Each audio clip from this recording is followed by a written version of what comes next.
as leaders, we forget that we've got to keep things crystal clear for the people around us. And so I would love for us to spend just a second. If we're going to have a collaborative team, let's talk about some of our team charter content here for just a second, Mark. And we'll run through these pretty fast, but let's start with the idea of purpose. I love that you've challenged me through the years. Anytime we start a team, let's ask ourselves the question, why are we starting a team? Why does the team exist? What is it that we're trying to do? What can we do together that we wouldn't be able to do individually as a work group? And I think that's a good place to start. And so if there are people out there that are struggling with their cross-functional teams, it may be because they've really not thought through, why do we even meet and have this team? And if 3 or 4 other people think one thing and somebody else thinks another, there's a lack of alignment there. It just gets messy. But that clarity is on the leader. It goes back to what you talked about with the leadership. That leader's got to make sure that everybody's clear. And so many times it can be clear in my mind, but it may not be, and I can make an assumption that it's clear to everybody else. But I've got to be ruthless with this because, what's the old vision leaks? It really does. It does get fuzzy over time. And we really can't give everybody, I wish we could give everybody leadership LASIX here. We just zap them one time and everybody get it. But I think leaders have to keep calling people back to clarity. So it starts with that purpose to me. Absolutely. And I know you mentioned we're going to run through several attributes that we would suggest you consider in your team charter. I want to say 2 more things.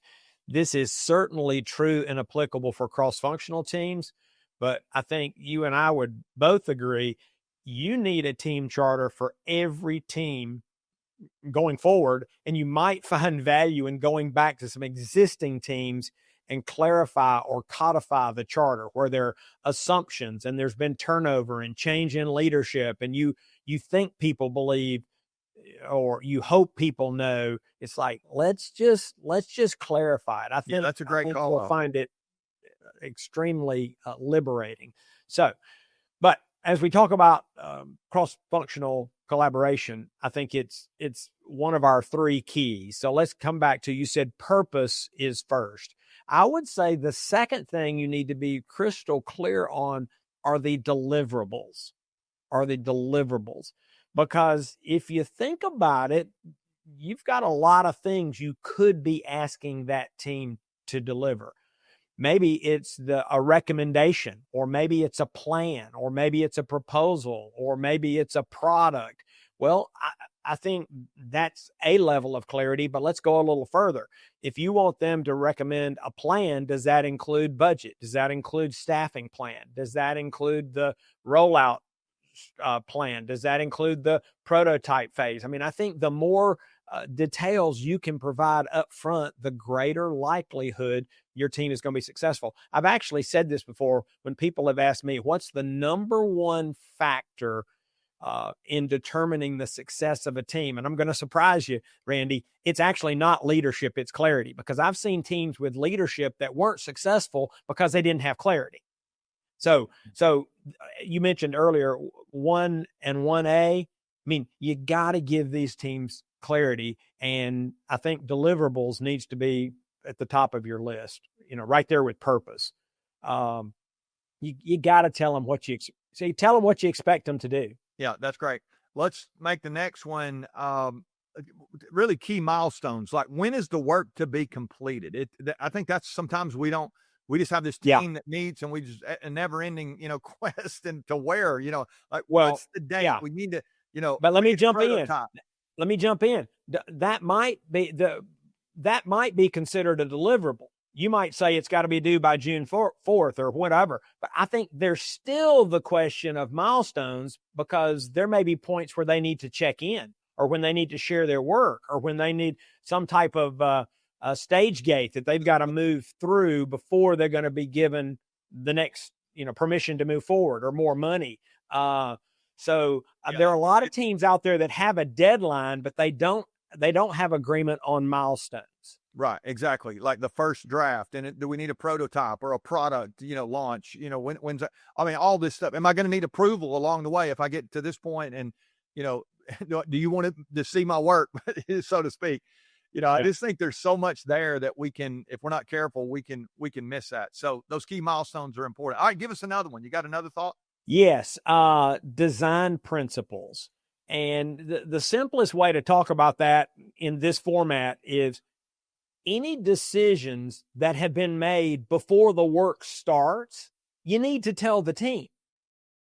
And that feels really obvious, but I've encountered this before with organizations where they're going to do leadership training and they have people working on it, and then when they share their work, they go, "Oh, we meant to say it's all got to be delivered by our own internal leaders, and you've created a proposal where you use outside vendors." Well, that would have been a design parameter to know up front. I mean, you just imagine it's an attempt to minimize surprises, which almost always result in rework.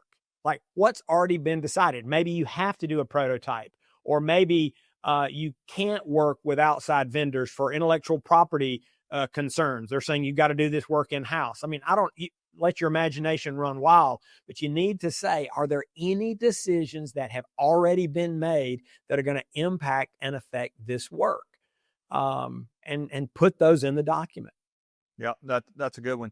How about boundaries, Mark? I mean, I think it's important for us to make sure that we know what our boundaries are. These are the lines that can't be crossed. This is what, these are the expectations, and let's make sure that we stay within inside the yard, so to speak. We don't cross the lines.